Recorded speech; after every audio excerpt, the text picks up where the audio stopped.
Hi, this is Nicholas Arachi, the Home Source Guy, president and owner of Source Development, Inc., a residential and commercial construction company in Garnerville, New York, and this is what kind of a pipe do you need to run an electrical wire below a gravel driveway? What a mouthful. The truth is, it's below any driveway at all. Anytime you bury something subterranean, you should use conduit, which is in either the form of a plastic or metal. Now, they do have cables that allow you to bury direct into the soil. They're called UF, or direct burial cables. These cables are typically they're trenched out to a depth of 18 to 24 inches, and 18 is very common in residential applications, where 24 is common in commercial applications.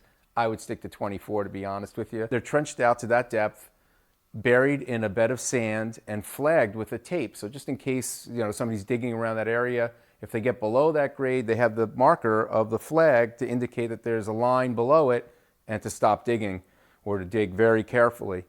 When you're using UF type cable, regardless of the fact that it allows you to bury below grade, when it enters and exits the soil, you still have to use conduit. It still has to be protected, right? You don't want a raw wire coming out of the ground unprotected. I wanted to show you the differences between the UF shielding and a regular Romex shielding. They look pretty close, but if you look very close at them, they're specifically shielded in probably a different type of plastic, and they're independently shielded in one single coating.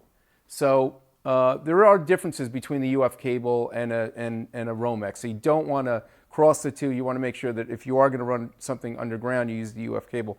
When you do use rigid metal tubes, they're individual wires that you'd run through the line to go under the driveway, depending on your purpose. It could be low voltage, it could be line voltage. It all depends.